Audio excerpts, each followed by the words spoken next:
Il s'appelle Pierre, il vient d'avoir 8 ans. Un si beau sourire, et pourtant, il se sent isolé, d'un air désespéré.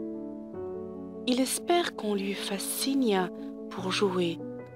Tant impressionné, il ne fait que bégayer. Sur lui, les enfants ne font que rigoler. Aucune importance ne lui est accordée. Si peu d'attention pour lui dire de s'écarter. Dans sa tête, Pierre est sans utilité.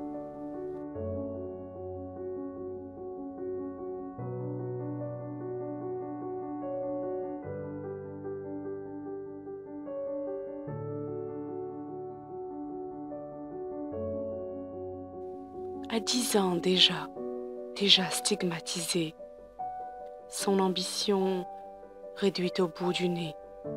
Rêver, il ne sait plus ce que c'est. À la maison, complètement désemparé, ses parents ne savent pas l'écouter. Sa confiance complètement effondrée. À 13 ans, il continue de bégayer. Imaginez sa peine dans la cour de récré, quand pour s'intégrer, il décide de s'exprimer.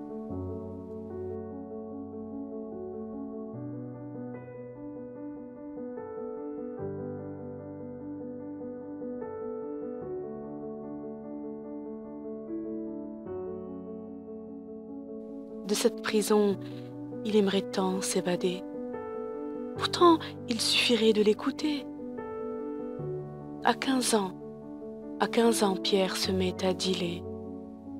Un jour pourtant, sur son chemin, il rencontre des gens de vérité qui lui parlent et lui enseignent la science de l'unicité. Pierre, secoué, ne sait plus que dire ni penser. On lui explique que c'est bien là la voie de la guidée. Il se sent bien, il se sent épaulé.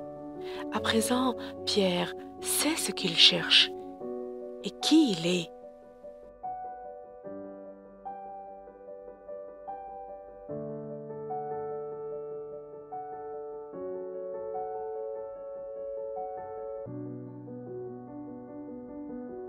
Il commence son apprentissage avec sincérité, l'accomplissement de la prière respectant ses piliers.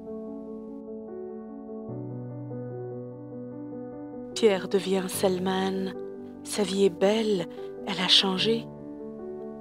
Où est donc passé ce petit garçon assis sur un banc, n'osant dire un mot de crainte ou de bégayer? Pierre apprend à se faire écouter. C'est entouré de gens bienveillants qu'il reprend confiance, arrête de dealer. Tout cela maintenant fait partie du passé, Il sait à présent ce qu'est la priorité et il peut enfin clairement l'exprimer.